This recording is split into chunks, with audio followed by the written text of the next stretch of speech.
The McCormack matter is closed. A cold case finally put to bed. Total expense account, $742.10. Yours truly, Johnny Dollar. I thought I was done for the night, but the phone had other plans. A new name, a family secret, and a policy worth killing for. America's fabulous freelance insurance investigator.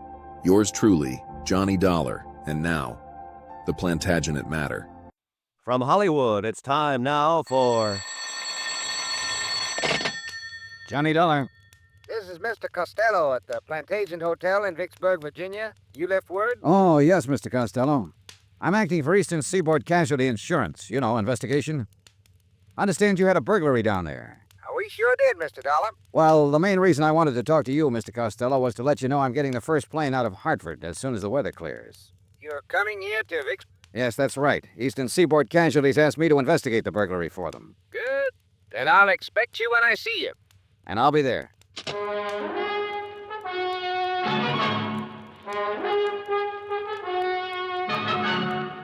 Tonight and every weekday night, Bob Bailey in the transcribed adventures of the man with the action-packed expense account, America's fabulous freelance insurance investigator. Yours truly, Johnny Dollar.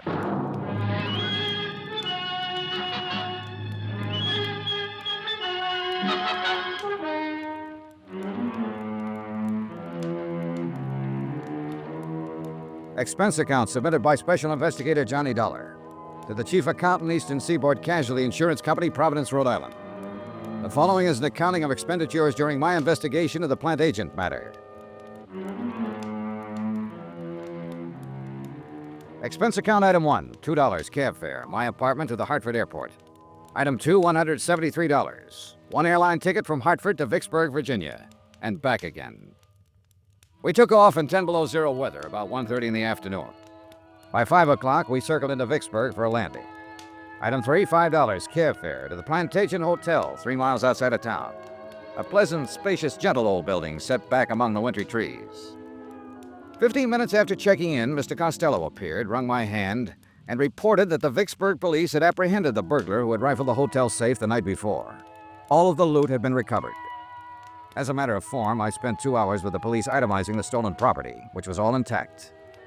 Then I returned to the hotel, assured Mr. Costello that everything would be all right, and got busy trying to make return reservations for Hartford.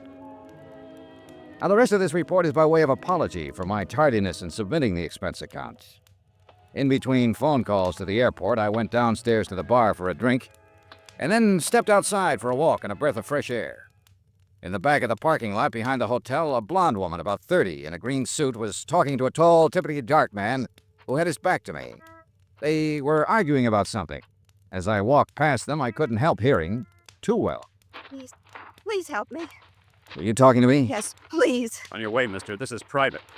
You hear me? Here, just keep your hands to yourself, bud. Oh, keep rolling then. We're having a little argument, private. Please, I don't know who you are, but I'm... Shut up. She's, had a little too much to drink, mister, that's all. Oh, that's so? Well, it doesn't look that way to me. Now, what's this all about? I just told you, Nosy, she's had a little too much to drink. Now, go on, bud. Get on your way. Wait a minute. I told you to keep your hands to yourself. How do you want to keep it up? You hear me? Yes. I hear you. And I'll let it go this time, mister. Just this once. Do you want to have him hauled in, miss? Oh, no. No, that's all right. It's all right. Okay, then, okay. Come on, beat it, you. Now, listen. Beat it, I said. She's tired of you, and so am I. Go on, beat it. Okay. Just remember, Amy, I was only trying to talk some sense into you. So long, hero.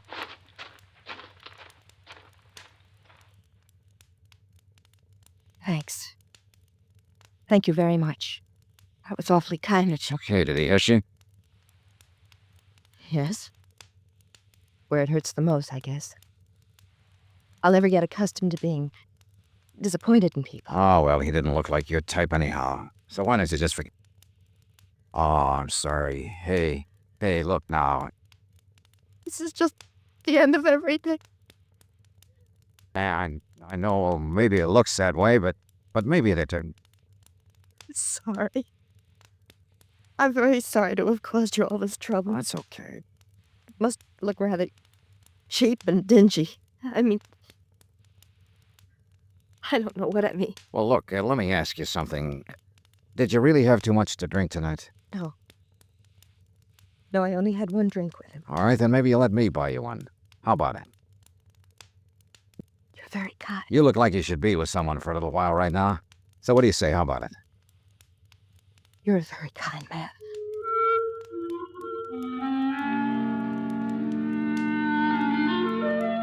And that's the way it began, in the parking lot outside of the Plantagenet Hotel in Vicksburg, Virginia.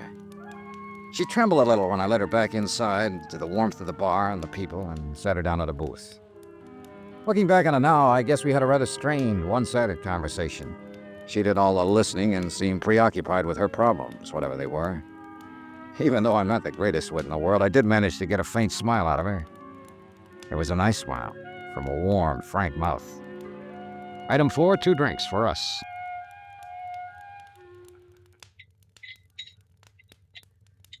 That's...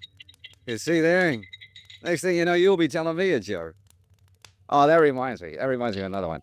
It's one of the oldest and most respected jokes in the country. You probably heard it 1,000 times. It seems 10 men were standing in the rain under an umbrella, and none of them got wet. Well, just about then, a fellow walked up. You've been very, very kind to me. Thank you again. Well, I'm glad you feel better, Miss, Are you, from here in Vicksburg? No, my home's in Hartford, Connecticut. I flew down here this afternoon on business. I'm waiting for a flight out. Oh. What's your name? Johnny Dollar. Thank you again, Johnny Dollar. Hmm? Thank you for not asking me my name. For not asking me about the man in the parking lot, for not asking me to explain what my trouble is. Thank you, Mr. Dollar. And thank you for sitting here with me this little while and trying to make me laugh. You really feel all right now, huh? Yes, I think so. Good, that's swell. Because I wouldn't want to let you go if I thought you were going to step outside and start crying again. No. No, I won't do that, I promise. You sure? Positive. Okay. Ah, you want one more for the road? Oh, thank you, but I'd better not, Mr. Dollar. I really should be getting home. Well, will everything be all right at home? What? Oh, yes. He wasn't my husband, or my boyfriend even. He won't bother me. Okay, then. Here, let me help you out with your coats. Thank you. There you are. You have a car? No, I'll get a cab. There's always one out in front. Good, I'll help you. Thank you.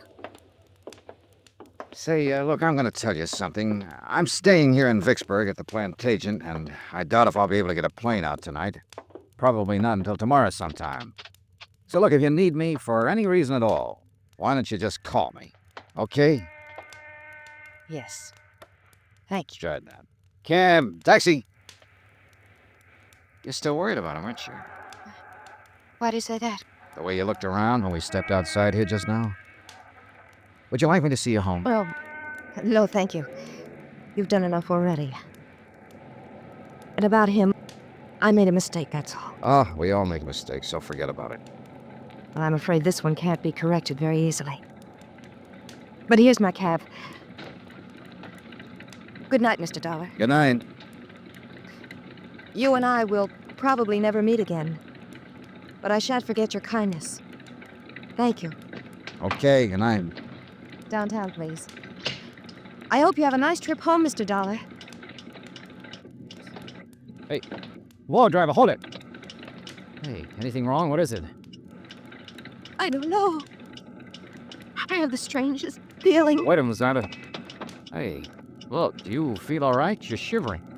Yes, I know I... Oh, it hurts. What hurts? I didn't think he'd What does it? What can I do? help me. He's Mr. Dollar. Look. Let's go, driver.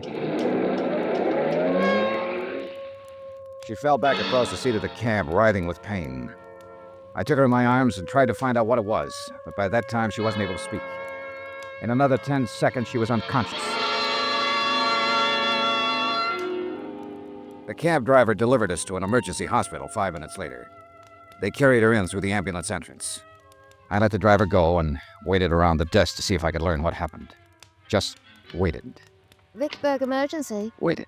One moment, please. Go ahead, please. Vicksburg emergency. Not at this time of the night, sir. You'll have to call first thing in the morning. I'd suggest any time after 7:30. Yes, sir. Yes? Hey, look, would it be all right to go back and talk to the doctor now? I'm afraid not, sir. Could you bring him out here? I've been waiting for... I'm sure he'll be out in a very short while. He knows you're waiting to talk with him. I thought maybe he forgot me. No, sir. I just want to make sure she's all right. The doctor will be out. Vicksburg emergency. Just a moment, I'll connect you. Go ahead, please. Has she had many of these attacks, sir? Oh, I don't know. I just met her. Oh. Well, if you'd like, we could call you at home and let you know how she is. This isn't my home. I'm on my way out of town as soon as I get a plane. I'll wait. Certainly. Excuse me. Yes, doctor.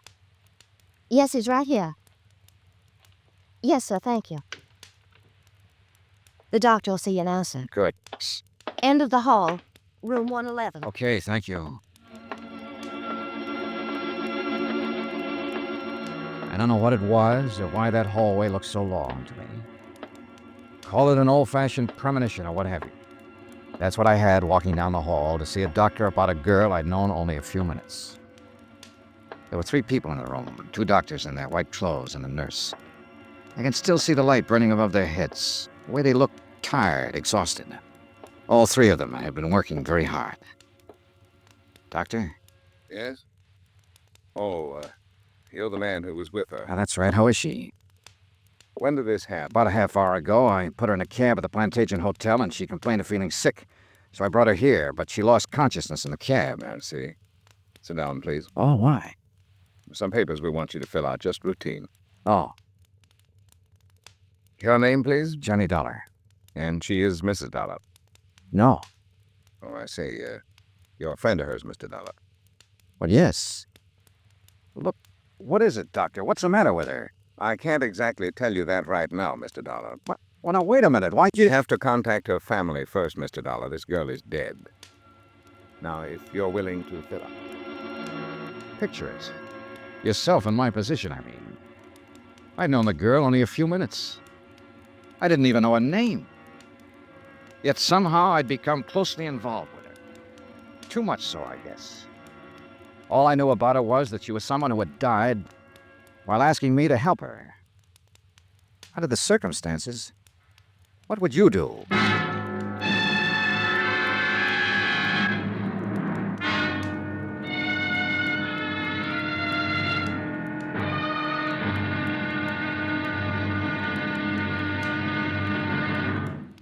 Now, here's our star to tell you about tomorrow's exciting episode of this week's story. Tomorrow, how can you help a dead girl? Somebody had to help her. And guess who? Join us, won't you? Yours truly, Johnny Dollar.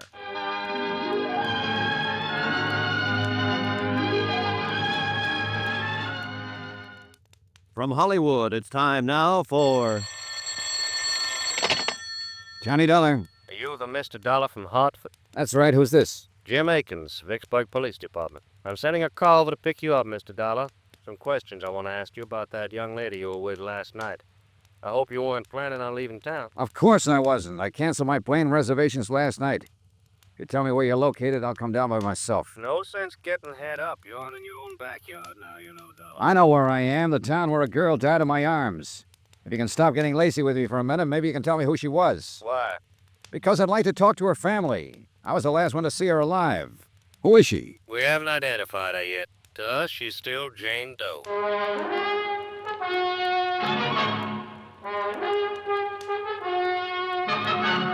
Tonight and every weekday night, Bob Bailey in the transcribed adventures of the man with the action-packed expense account, America's fabulous freelance insurance investigator. Yours truly, Johnny Dollar.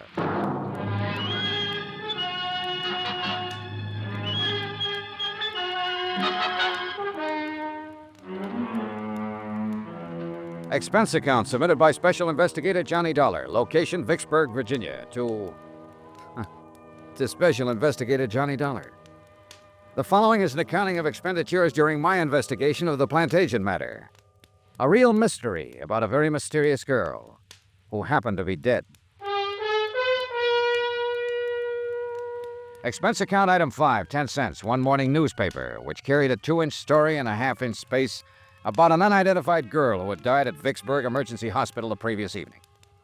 I was reading it over in the lobby of the Plantagent Hotel when one of the Vicksburg police force stepped up to the desk and asked for my room number. He was a swarthy man in a black suit, plain clothes type. Well, I beg pardon? I'm Johnny Dollar. Oh. Jim Akins. We talked on the phone a little while ago. You said you were sending a car. But you sounded so huffy about everything, I thought I'd drop over myself to say hello. I got the car outside. Okay, let's go then. Where are you from, Dollar? Hartford, Connecticut. I'm an insurance investigator. Look, I talked to a man in your burglary division yesterday about the burglary they had at the hotel yesterday. I was sent down here by Eastern Seaboard Casualty Insurance Company. You got any identification on you? Yes. Here. Okay. Look like who you say you are. Now, just what was your connection with that girl who died at the emergency hospital? I met her outside in the parking lot last night, back at this hotel. She was with a man. I don't know who he was. They were having an argument. I stopped when she asked me to help her. I got rid of the man and took her inside here and bought her a drink. Then I started to put her in the cab to send her home, but she got sick before the cab could take off, so I took her to the hospital. She died there. And that, Mr. Akins, is it. How long did you know her? About a half hour, all told. She didn't tell you her name? No. Where she lived? No. Name of this man she was with in the parking lot, who was he? I haven't the slightest idea. Well, what kind of trouble was she having with him? She didn't tell me that either. I didn't ask her. But you sat in the cocktail lounge over there and you had a drink or two. One. No name, no address, no nothing. Well, maybe we better do all our talking downtown. Anything you say, Akins. Let's go.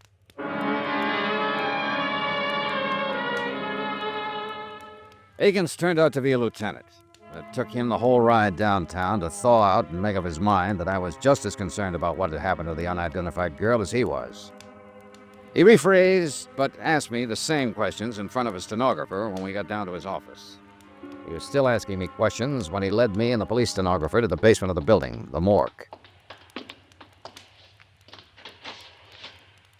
And she didn't say anything to you about herself before she collapsed, huh? No, all I know is what I've told you. You're sure? Positive. Hey, look, let me ask you one. I've put up with yours for over an hour now. Why, sure. What killed her? Well, do you know? No, we're still trying to find out. What'd you talk about while you were having that drink with her? She asked me for help, that's all. It seemed she needed somebody else to do the talking at the time, so I did it. I made jokes and tried to get her to laugh. I was a great big cut-up. Get sawed me if you want. It won't do much good. Still got some things to find out.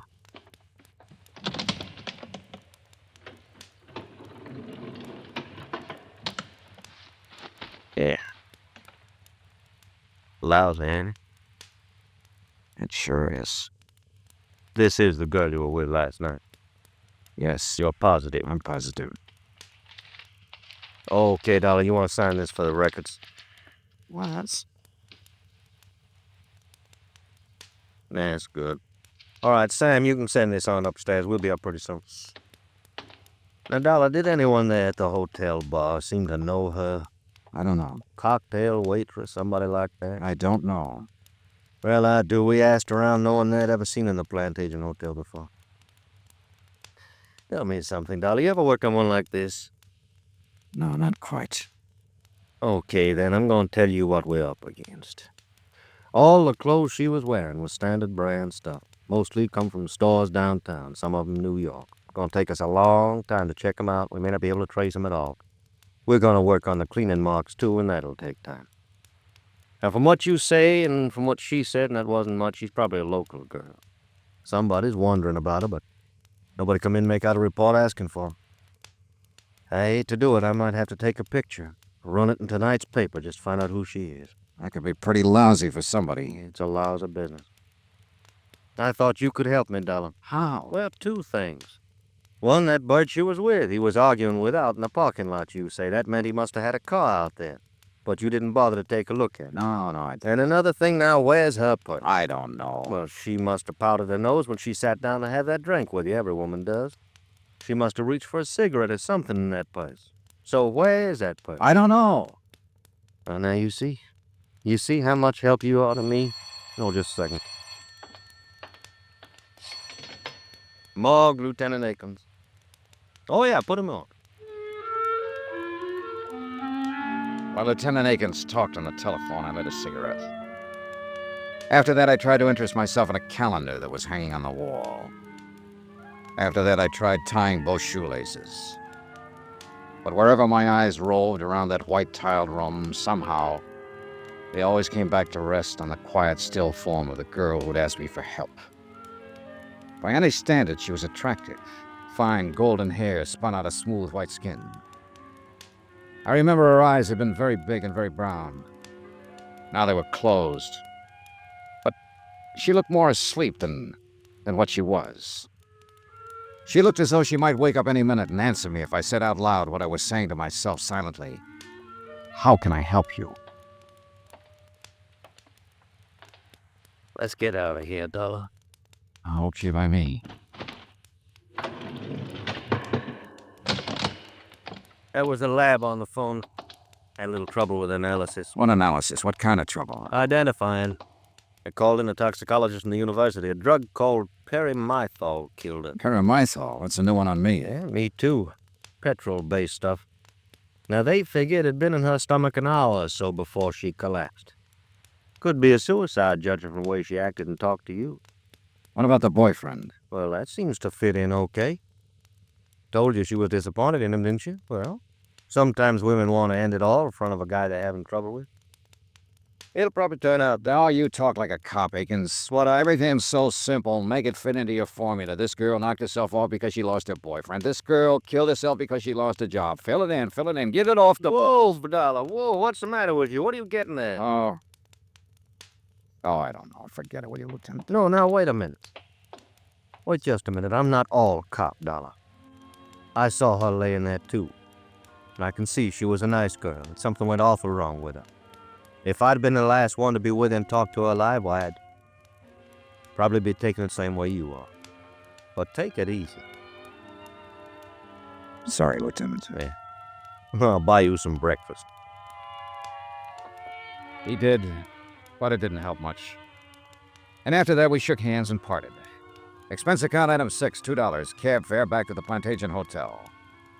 I went up to my room, packed my bags, called the airport, and made arrangements to leave on the 6 o'clock plane. There was nothing more I could do about the case. Nothing more at all. It was police business. I had time before the plane for a quiet drink at the hotel bar. What's your pleasure, sir? Oh, some of that little water. Yes, sir. You on duty last night by any chance? Yes, sir. Why you ask? I just wondered if you happen to remember me. No, sir. Was you at the bar? At that table over there with a lady, a blonde girl in a green suit. Well, I'm sorry, I just don't remember. Well, here you go. Thanks. Here, keep the change. Well, thank you, sir. I probably waited on you, but, well, so many people, you know. Yeah, sure. Why you ask? The lady lost her purse. Thought maybe it might have been turned in here. No, sir. We didn't get any places last night. A couple money clips is all. Yeah, not much in them either. You're talking about the lady who died later on, ain't you, sir? Yeah. Yeah, I am. Police officers was in here asking the same questions. I thought they would be. You, policeman too? No, I was a friend of hers. Oh. Well, then you should call the police. They're still trying to find out her name. So am I. Well, I thought you said she was a friend of yours. I didn't happen to know her name. It didn't seem important to ask it last night. I just don't understand. I can tell you one thing. I might have saved her life if I'd asked her name. And some other things. Oh. Yes, sir. Sure.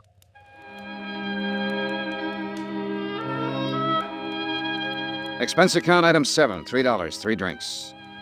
I sat there for almost an hour talking to the bartender. Once, when he stepped out to the kitchen, I went over to the booth where I'd sat the night before with the unidentified dead girl. I searched down in the cushions, behind the table, under the chairs, hoping the missing purse might still be around. I found nothing. Then I had another idea. I left, went out to the parking lot where I'd first seen her. At your car, mister? No, I don't have one. Oh, well? Hey, look, last night I was out here with a lady. I met her and a man here in the parking lot, about over there where that Chevy is. Uh-huh. So what? Well, the lady lost her purse last night. I just wondered if it might have been lost out here someplace. Well, it might have been. Nobody turned anything into me. Want to take a look? Sure, good. All right. Well, what time last night? Oh, around 10, maybe a few minutes after. Huh? A lot of cars in and around that time of night. Did you look last night? I didn't know it was missing until this morning. About here, you say, huh? Here's the Chevy. Yeah. Well, let's take a look. Yeah, make it a good... Well, hey, I think you're in luck. Yeah, here's a purse. Hey, you're in real luck. Is that hers? It was hers, all right. A green suede purse, the same color as the green suit she'd been wearing. It still carried the faint, sweet odor of her perfume as I remembered it. I looked inside, but there was nothing to tell me her name. Lipstick, comb, a $10 bill, and some small change. And one other item. A .32 automatic, recently fired.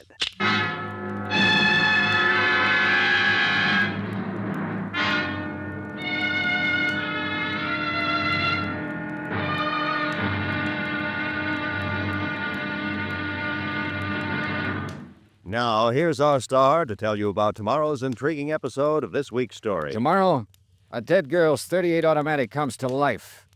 Join us, won't you? Yours truly, Johnny Dollar.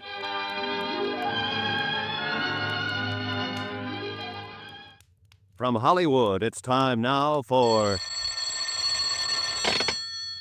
Johnny Dollar. This is the hotel operator. Ready with your call, Mr. Dollar. All good. Police Department, Sergeant Peters. I want to talk to somebody in the personnel division. Sorry, I haven't got one. What can I do for you? I want to get some information about a gun, find out who it was licensed to and so on. Come down to licensing division. I think we can help you there. Where's that? 220 City Hall. Do you have the weapon? Yes. Be sure and bring it along with you.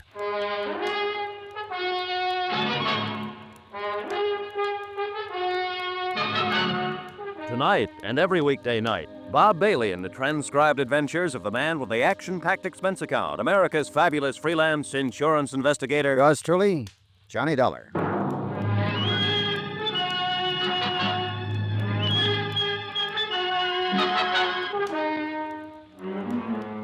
Expense account submitted by Special Investigator Johnny Dollar to Special Investigator Johnny Dollar for personal reasons. Location, Vicksburg, Virginia. Purpose? Well, it all started as an investigation of a burglary at the Plantagenet Hotel. Once that was out of the way, I happened to run across a girl having an argument with a man in the hotel parking lot. She asked me to help her. I did. Girl suddenly gets sick and dies. Poisoned. I stay around to help find out who she is. I don't know that. But I do know that she had a .38 in her purse. 3 bullets recently fired. Expense account item 8, $2 cab fare from the Plantagenet Hotel, the 2 miles into Vicksburg City Hall, and room 220 as per instructions of Sergeant Peters. I felt more than a little guilty bypassing Lieutenant Jim Akins, who had questioned me earlier about the case. Yes? Sergeant Peters? That's right. Can I help you, sir? I hope so.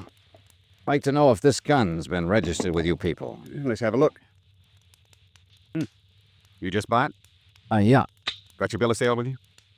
Well, do you have to have one? You should. Who'd you buy it from? Oh, a fellow I met in a bar. Have you a permit to carry this weapon? Well, no, I haven't. Are you going to carry it? Oh, no. Then why'd you buy it? Oh, I just wanted it, that's all. Is there a law against that? No. But there's a law against practically every other thing about a gun. You want to read those numbers off to me? Sure.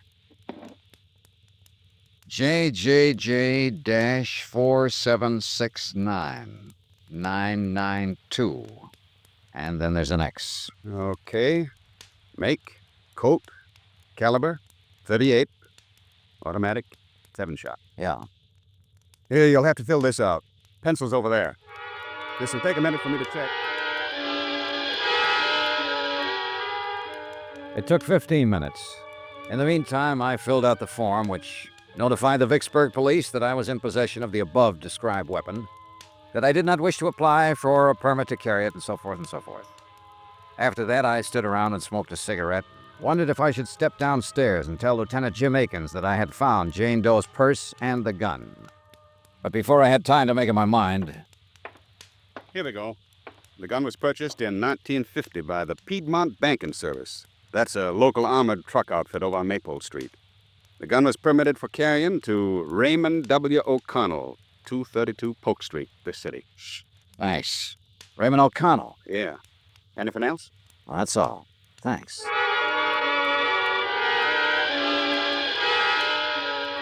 That was when I could have, but didn't, walk downstairs to Lieutenant Akins' office. Instead, I walked outside with a gun in my pocket and a slip of paper containing the name and address of the man who had carried it, Raymond O'Connell. Expense account item 9, $25. Deposit on a rented car to get me to 232 Polk Street.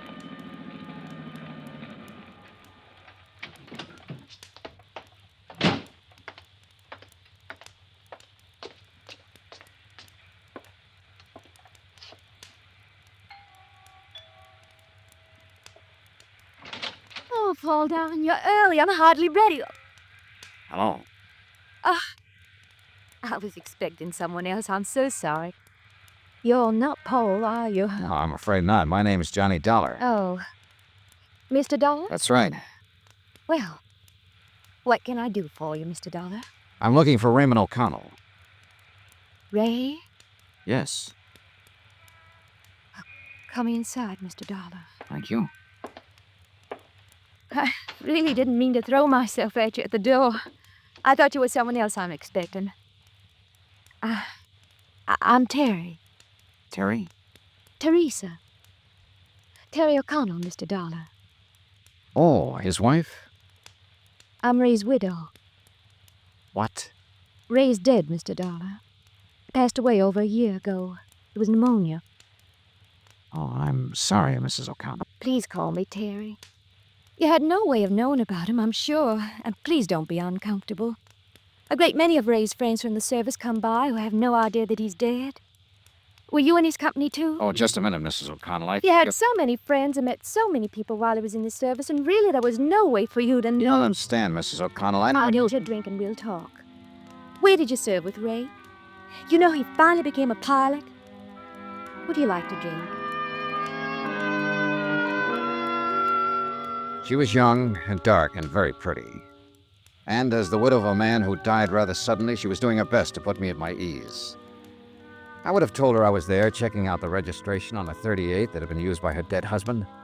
I would have told her I found the gun in the purse of an unidentified dead girl I'd met the night before. But she was trying to be polite, mistaking me for a friend of her dead husband. And then I saw the picture in the frame on the mantel, a broad smiling face that belonged to a man I'd met in a parking lot of the Plantagent Hotel.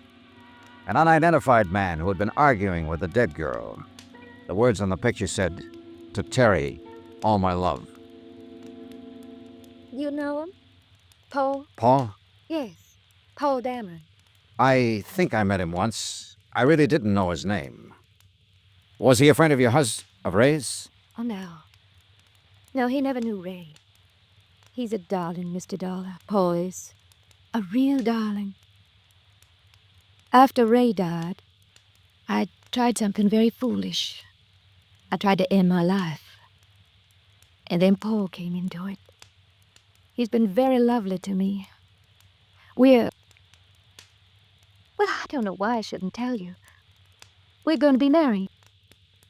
I think that's fine, Terry. Do you really? Sure. I'm glad you say that. I'm not the most courageous person in the world.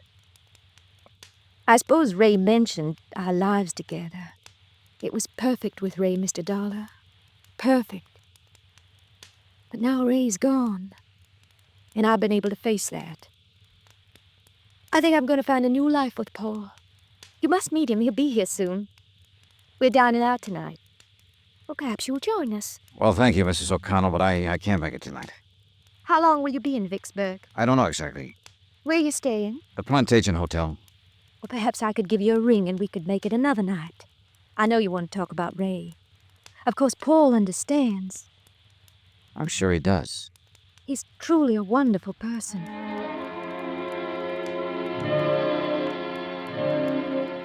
He hadn't looked very wonderful the night before, standing in the parking lot arguing with a girl who had died. But then there was my side of the picture. I wasn't complete. And somebody still had to explain the .38 with the 3 bullets missing. I left Terry O'Connell, went outside and bought an evening paper, and then sat in my rented car reading it. The photographer at the morgue had done a good job. The unidentified girl's picture was on page 1. I was reading the story over a second time when a dark business coupe pulled up behind me, and Paul Dameron got out, heading for Terry O'Connell's doorway. Just a minute. What? Just a minute. Hello, Paul. What? You? Yeah, me. Now look, Dameron. What are you doing here? How'd you know my name?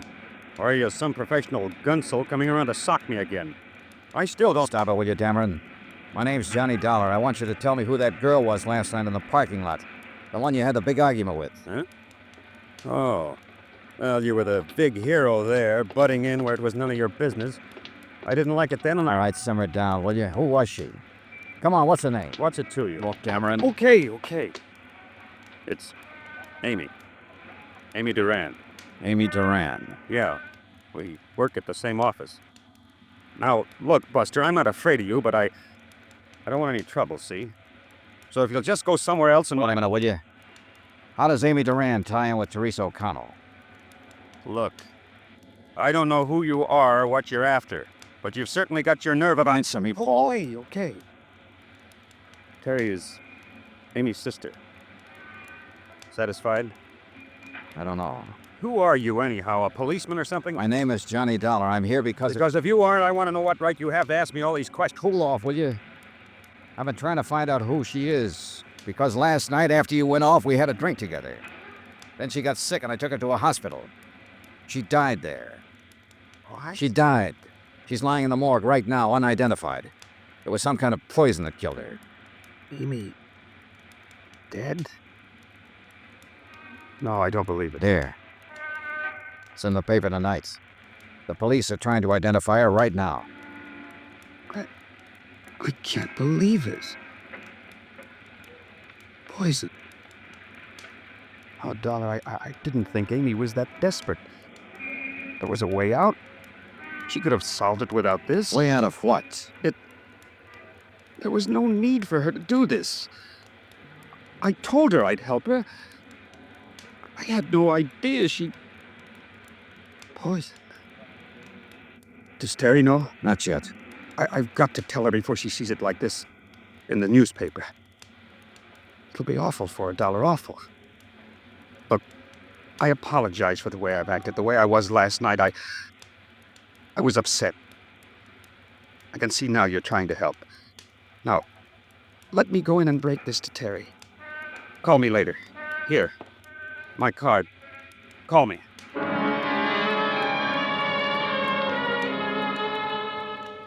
I had to admit that Paul Dameron's concern seemed as genuine as his surprise.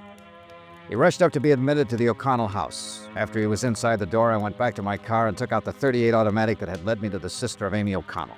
3 bullets still missing. I drove downtown to the Vicksburg police station to turn the gun into Lieutenant Akins and tell him the whole story as I knew it. How I'd found the gun in the dead girl's purse. How I'd managed to find out her name. The 3 missing bullets and other unanswered questions were up to the police. Lieutenant Akins. There's the car. Yeah, well, Oh, hi, Dollar. Thought you'd left town. Joe? All right, Joe. As soon as they clear that place up, you notify the lab. Hi, Lieutenant. I've been trying to get to you. I think I have something that better be looked into. Oh, Oh, excuse me. Lieutenant Akins. Yeah. On the south side of the house? Yeah, well, in about 15 minutes. Right.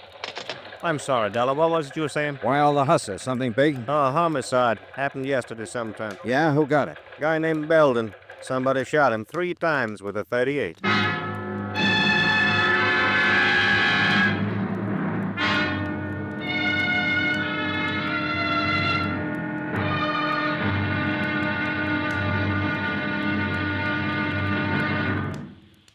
Now, here's our star to tell you about tomorrow's intriguing episode of this week's story. Tomorrow, information about the gun that blows the whole case sky high. Join us, won't you? Yours truly, Johnny Dollar.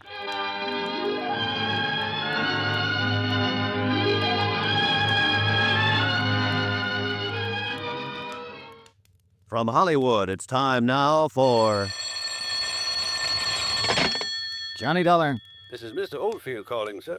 You left word at my office, Mr. Dollar. That's right, Mr. Oldfield. I think I'm going to need an attorney. Divorce, civil suit, what, Mr. Dollar? Withholding evidence. Murder. Let's take the murder first. Who did it? I don't know, but I'm pretty sure I have the murder weapon in my possession right now. Which kid? A man named Belden, I think. What do you want me to do, sir? Take my statement, notarize it, give me some legal advice. Yeah. Police station in the pay booth down the hall from homicide. I'll meet you there in 5 minutes.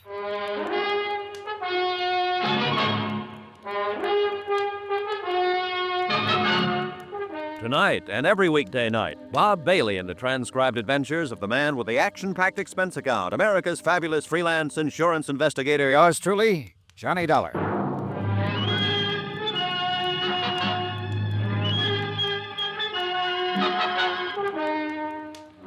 Expense account submitted by Special Investigator Johnny Dollar. Location, Vicksburg, Virginia. To Special Investigator Johnny Dollar for personal reasons. Attention, Chief Accountant, Eastern Seaboard Casualty Insurance Corporation, Providence, Rhode Island. Dear Jim, I'm attaching my own expense sheet to your bill for clarification purposes.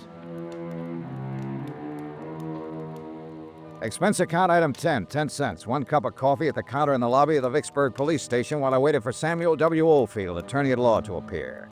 He was there in exactly 5 minutes. Mr. Dollar? That's right. Sam Oldfield, sir. You're the only one here in the lobby, so I figured you were the right man. Yeah. Cup of coffee, Mr. Oldfield? No thanks, gives me heartburn. But now sit down, will you? That was a pretty interesting phone call. Tell me, who are you, sir? Johnny Dollar. I'm a private insurance investigator. How'd you get my name? I looked it up in the yellow pages of the telephone directory. You don't live here in Vicksburg? No, I'm from Hartford, Connecticut. All right, sir. Now, tell me about the murder and the withholding of information. Maybe I better start from the top. Go right ahead any way you like. Well, 2 days ago, I flew down here to investigate a small burglary at the Plantagenet Hotel. It was already solved by the time my plane got in. Police? Yeah. I had nothing better to do, so I waited around the hotel bar for my return reservation back to Hartford, and then I happened to walk outside to the parking lot for a breath of fresh air. I saw a woman and a man standing there arguing. When I got close to them, the woman asked me to help her. I did. How do you mean? Well, the man she was with started to act like a kid. He got rough, so I shoved him away. Go on. Well, the woman was upset, so I took her inside the hotel and bought her a drink. After that, I put her in a cab and started to send her on her way. She started to act sick about that. Wait. Is this the woman whose picture was in the paper tonight? The one who died of poisoning and the police don't know who she is? Yeah. I don't know who she is, Mr. Oldfield. Except that her name's Amy Duran. I found out her name because I found her purse and there was a gun in it. A .38 Colt registered to a man named O'Connell. I checked on the gun here at headquarters, went out to the address and found out O'Connell was a bank guard and had died about a year ago. I talked to his wife, Teresa O'Connell. While I was there, the man I'd seen the night before showed up. His name's Paul Dameron. I didn't tell him or Mrs. O'Connell about the gun. I came down here to give it to the police and tell them. But when I got here, Lieutenant Akins was pretty busy trying to solve the murder of a man named Belden, who had been shot with a .38 3 times. There are 3 slugs missing from the gun I found. You got a light, sir? Yeah. Here you go. When you found Amy Duran's purse, why didn't you turn it over to the police? Oh, Well, somehow I thought maybe I could help the girl. I mean, her last words before she died were, "Help me." And for some reason or other, I thought maybe I could. You have any cards or letters, anything like that? Something that says you're what you say you are, sir? Yeah, sure. Let's see. Okay, Dollar. Now, as I see it, you probably hooked up with someone who did some shooting. And that's what worries you. I want you to take my statement and notarize it before I turn the gun in. That'll protect you some. If they want to get nasty, they can, though. You know that. Yeah, I know. Well, as I see it, the main job here is to try to keep you out of trouble. And the statement explaining your motive for participation in the whole affair might help. That's why I called you. All right, then. Now, Dollar. Yeah? You didn't shoot anybody, did you? No. Okay, then, sir. Let's go over to my office.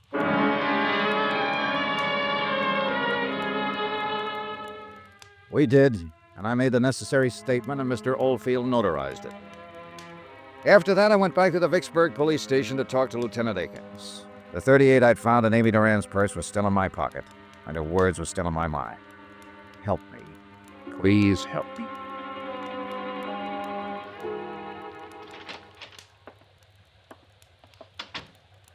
Thought you was going back to Hartford, Dollar. Oh, I decided to hang around and see what came up. Nothing so far on the girl. No one's recognized a picture in the paper. Had to turn that over to missing persons. This murder case gonna eat up all my time. What happened, Lieutenant? Old maid at the apartment house where this man Belden was staying found him late this afternoon. He'd been dead about 24 hours, shot with a .38. You sure? I'm sure. We did a postmortem right away. It's a pretty sad case. You know who shot him? Have a pretty good idea. See, this Belden, he was an auditor working on some books at a firm of textile wholesalers here. Richmond Limited. The papers scattered around his apartment show he'd found a $10,000 shortage going over their books. And the chief accountant for this Richmond company is missing. Yeah, well, that does make it seem pretty clean. Dad, all we have to do is find that accountant. Had an APB out for half an hour now. I think we'll pick her up pretty soon. Her? Who? Well, her, Dollar. The chief accountant for Richmond Limited. She's a woman. Name of, Amy Duran. To all appearances, Amy Duran had been guilty of embezzling money and murdering the auditor Belden who discovered the shortages in her books. I didn't tell Akins that his suspect was the girl lying in the morgue at the moment unidentified. I knew that it was only a matter of minutes before her sister or Paul Dameron would be down to identify her. And for the third time, I didn't tell Lieutenant Akins about the gun. I knew if I turned that over to him, it would be a closed case all around. And somehow I didn't want it closed on Amy Duran. Not that way. For that reason, I went back to my hotel room for a couple of hours, and then about 9 o'clock that night, I found myself over on Polk Street at Teresa O'Connell's house once more.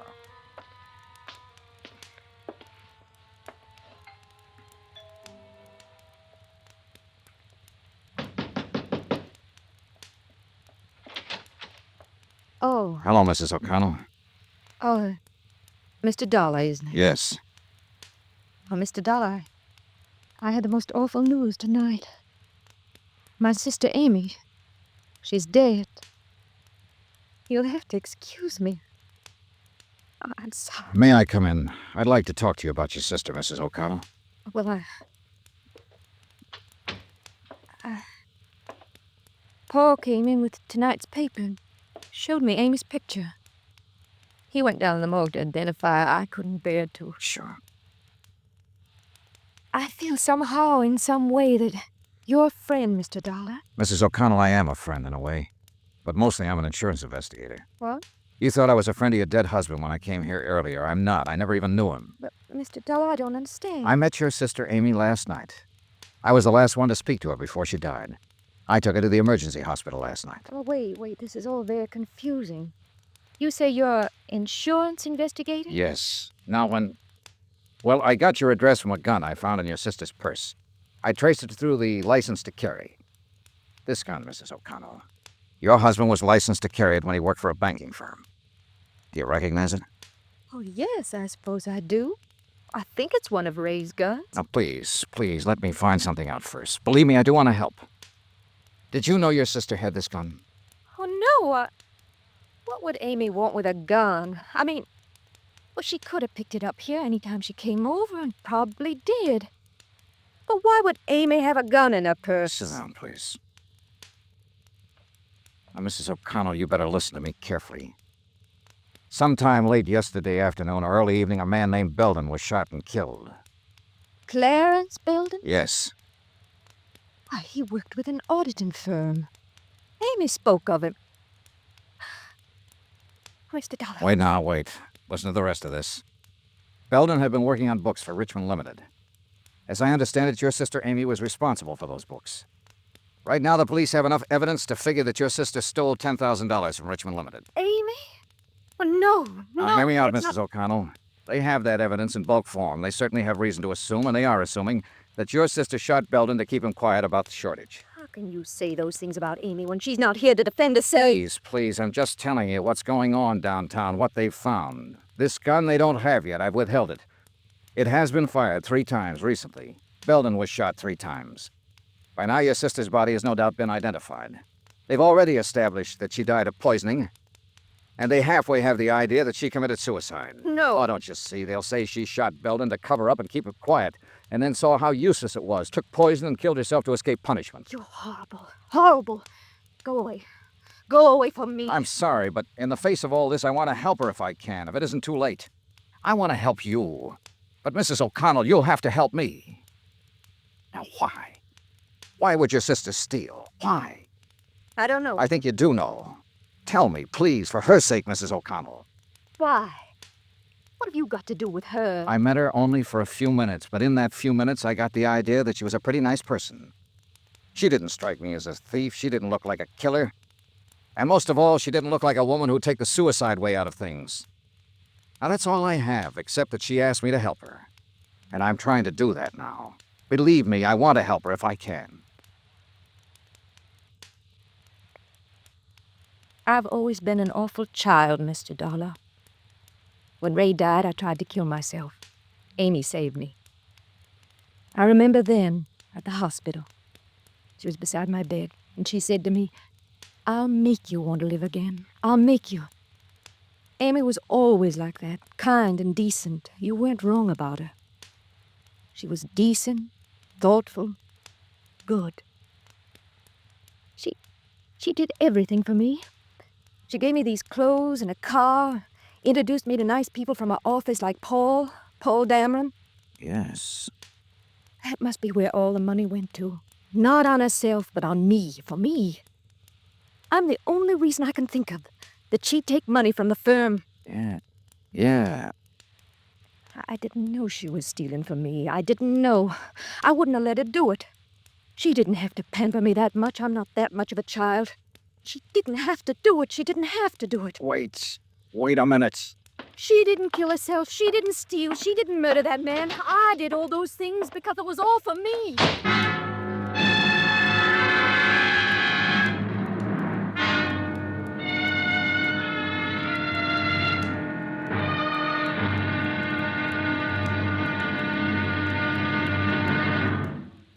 Now, here's our star to tell you about the final intriguing episode of this week's story. Tomorrow, all the evidence comes true.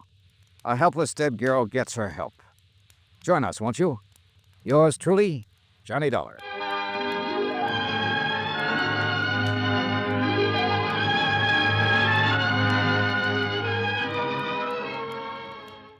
From Hollywood, it's time now for...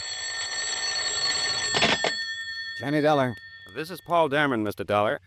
I was afraid you left town and I wanted to talk to you. I wanted to thank you for your kindness about Amy and the way you handled Terry. It was darn decent of you. And of course, I want to apologize for my attitude again. How's Mrs. O'Connell? Terrible. I mean, the papers this morning connected her sister Amy with murdering Belden and committing suicide.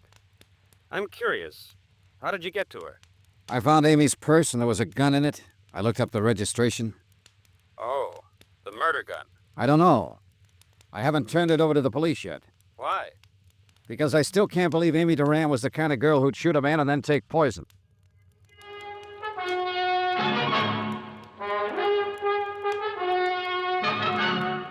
Tonight, and every weekday night, Bob Bailey in the transcribed adventures of the man with the action-packed expense account, America's fabulous freelance insurance investigator. Yours truly, Johnny Dollar.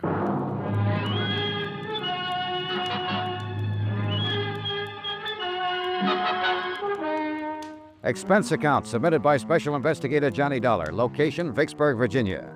To Special Investigator Johnny Dollar for personal reasons in connection with the Plantagenet Matter.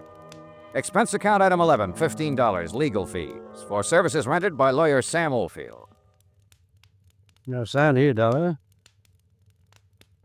And here, sir. Okay, I guess that's it. What now, Mr. Oldfield?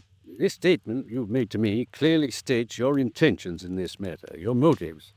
You attempted to help a girl who died in your company. You had no idea she might have committed a murder or embezzle $10,000. You withheld evidence, the gun you found in her purse, in the hope of identifying her and saving her family some grief. I hope you don't have to use this stuff. We'll see. I'm going to turn the gun in now, and you're coming with me. It's about time. Nothing personal, son. I think you did a lot of dumb things for her. From what they're saying in the papers about her, I don't think she deserved it. But then we all make wrong guesses sometimes, I suppose. Let's get this over with.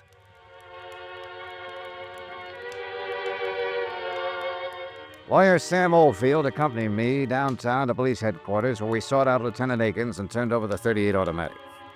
Oldfield handed the statement over to him, and he read it through. Then he called in his ballistics man to make an immediate check of the gun. When he'd done that, Akins asked Oldfield and myself to wait. He left. An hour later, he came back. You are a lucky boy, Dollar. First off, I'm going to tell you, that gun you've been withholding, that's the same weapon that killed the auditor, Clarence Belden. Okay, now you played it as safe as you could, and you hired this lawyer to protect you when it came to turning it in. Well, you didn't need him. Huh? Any other time, I'd have put you in the poker so fast you'd have thought you was born there. This time I'm feeling generous. You can go, Mr. Oldfield. Me? You. No charges against Mr. Dollar of withholding information? No, not this time. I got my Jane Doe identified. I know a motive for killing the auditor. I know why she took the poison. You generally don't get everything in a neat package like that, so I feel generous. Then let's get out of here, Dollar. You get out. I want to talk to Dollar.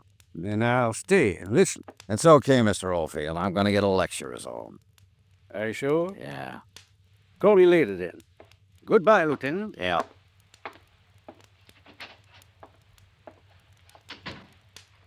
One thing more, Dollar. We found an empty bottle of paramythol in Amy Duran's medicine cabinet, and that cinches that suicide part, in case you had any doubts. It's a closed case. Uh-huh. But you didn't help me close it, Dollar, and you could have. You worked with the police for years. You were an officer yourself once. What makes you think you can come down here and run around doing all these things you've done and get away with them? Why didn't you turn that gun in with the purse as soon as you found it? All right, I'll tell you, because Oh, it doesn't make any difference now, Lieutenant. You got your case. And you're lucky, darn lucky boy I don't have you too. Because you know just well as I do that... Oh. Lieutenant Akins. Okay, right away. Dollar, I got business to take care of. Next time you're in my town, you take it easy. I will. But I don't think I'll ever come to your town again. On general principles. Well, I guess I know how you felt about that girl. I'm not gonna make any fuss about what you did. But I don't think I'd let it pass a second time. She sure didn't look the part, did she? No, she didn't. Yeah, happens that way sometimes. What you told me about that kid sister of hers trying suicide and so forth after she lost her husband. Well, Amy Duran had a good motive for stealing that money, if motive can ever be good. Dollar, Lieutenant? Huh? I was just on my way to see you, Lieutenant. I'll be back in my office in a couple of minutes. You can go on in and wait, Mr. Dameron. Glad I saw you, Mr. Dollar. I think there's something I should explain to you. You'd be interested in this too, Lieutenant. Mr. Dollar saw me arguing with Amy Duran in a parking lot at the Plantagent Hotel last night. She just told me about the shortage in accounts. She hadn't told me about killing the auditor. I want you to know that I was racking my brain trying to find a way to get hold of some money to make up the shortage. I was always very fond of Amy. I wonder, Mr. Dollar, if I could give you a check. Huh? Something for your kindness. Nothing, thanks. Well, I'd like to. You did something very decent. No. Oh. Well, I suppose you'll be leaving soon. Goodbye, and thanks again. I'll be in your office, Lieutenant. Right. Got to him, too, if it's any comfort. What was that business in the parking lot? Oh, well, I hit him. He was arguing with her, that's all. No. You weren't the only one trying to help her, Dollar. Him. And then there was somebody else. Huh? A bank. We found a certified check for $10,000 in Amy Duran's apartment. What? National Trust in New York, issued 3 days ago. I wired the head cashier in New York. He said Amy Duran phoned him long distance, requested the loan. Seems her folks, when they were alive, had a good pull. Wait a minute, hold it. And this isn't right. She could have covered that shortage. I figure she intended to do that, but the auditor found out too quick. He called her on it, and she shot him. With a $10,000 check in her hand? Well, there isn't an auditor or a bonding company going that wouldn't prefer to turn up the cash and the person who took it. They'd listen to any reasonable story, you know that. Well, the auditor must have scared her, Dollar. She shot him, didn't she? She committed suicide, didn't she? You make a lot of noise, Akins, but you aren't any happier about this than I am, are you? No. Why let the papers have it the way it is? So that whoever knows Ansel will get careless. Sure, it burns me. Somebody thinking the police are as dumb as this. Burns me. Well, what are you gonna do? Wait. Just wait. I found that pretty hard to do. And the more I waited and the more I thought about the matter, the more restless I felt. So I didn't wait. I got out and started interviewing people who had known the murdered auditor. The consensus was that he knew his business, that if he'd found a shortage and someone offered to reimburse the company, he had been the kind of old hand who would have listened to them. Why, I asked myself, if Amy Duran had a $10,000 check to cover her shortages, why did she shoot the auditor and then commit suicide? Why? It didn't make sense.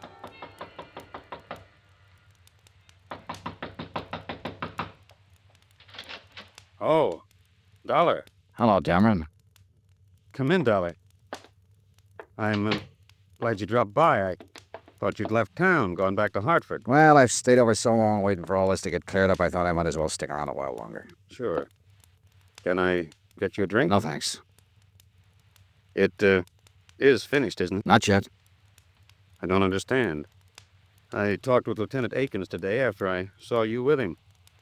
He said it was all over as far as he was concerned. You're talking to me now, Dameron. I'm the guy who went out on the limb. And I appreciate that a great deal. A question I want to ask you.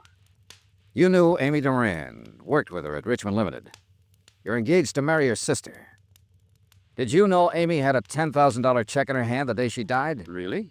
That was enough money to cover the shortages in her accounts. Well, I'll be darned. Why do you suppose she shot him? Did what she did then? I've been thinking about that, Dameron. There's only one reason I can think of. Because Amy Duran didn't steal any money, because she didn't shoot any auditor, she didn't commit suicide. I think she borrowed that $10,000 from New York to cover up for somebody else. Somebody else? Who? You. Maybe you better leave here. You're upset. That auditor was a smart guy. He'd been in the business a long time. He found out who'd been taking the money. He called you over to ask you about it, ask you if you could repay it. You lost your head and you shot him with a .38 you picked up over at Teresa O'Connell's one day. Now look. Then you fixed up all the reports to make it look like Amy Duran did the job. You're crazy. That's fantastic. If you think I'm Amy Duran borrowed money to cover for you. She did it not because you were worth it, but because you meant something to her kid sister. You meant something to Teresa O'Connell, who'd lost one husband and tried suicide because of it.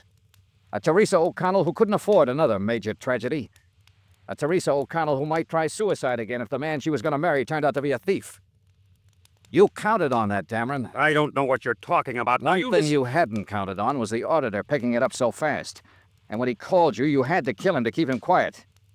Then you made a date with Amy out at the Plantagenet Hotel. You slipped poison in her drink and planted the gun in her purse. This is all talk. Just talk. You have nothing to prove. She had one drink with you before you argued with her out in the parking lot. She told me. And the bartender later verified it. Then I came along. Now look, you're a big guy, Dameron. You could have hit me back in that parking lot, but you didn't have time. You still had to get over to Amy's apartment and plant an empty poison box. You're crazy. You have no proof of this. No proof at all. No, I haven't. But I've been thinking about it all day, and there'll be proof. You had to buy that poison someplace. Lieutenant Akins is a pretty good police officer. He and his men will cover every drugstore in this town and ask questions everywhere. Now listen, I'm gonna tell him what I think, and he'll dust off that box of poison. Maybe your prince will turn up on it. Sooner or later, guys like you make mistakes, and Akins finds them. Get out of You're not gonna like... Now listen, you, a girl, a fine, decent girl, asked me for help. This is the quickest way I know to give her the help. I'll kill you, Don. No, you won't. I'm not gonna keep...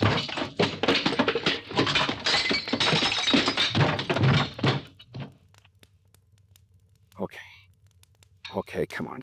Get up. Get up. I've had enough. I want you to tell it now, right now. Over there. Pick it up. Go on, pick it up. Okay, here. And you know who to call.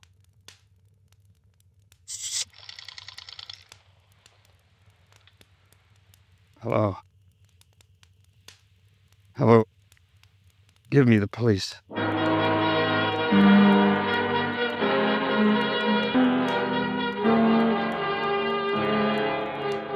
Expense account item 12, $55, room and board. Item 13, $55 airfare and miscellaneous getting me back to Hartford. Total expense account $702.13. Yours truly, Johnny Dollar.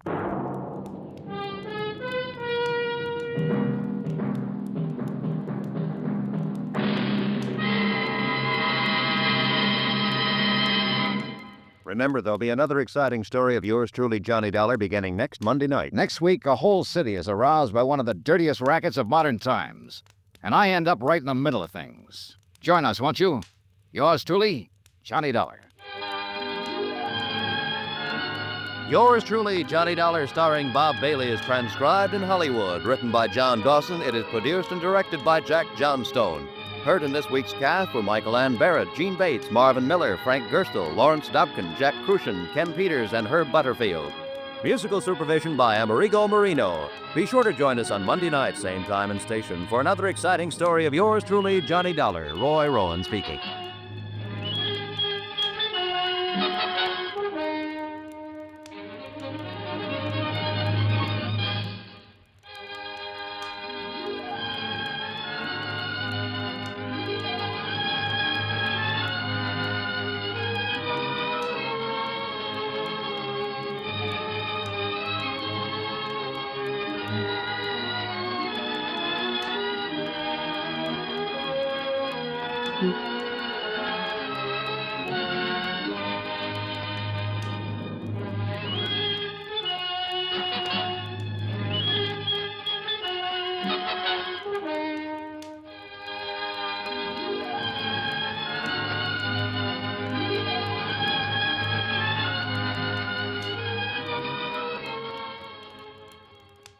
That brings the total expense account for the Plantagenet Matter to $986.50.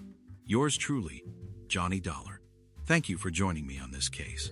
The Plantagenet affair was a different breed entirely compared to the McCormack matter.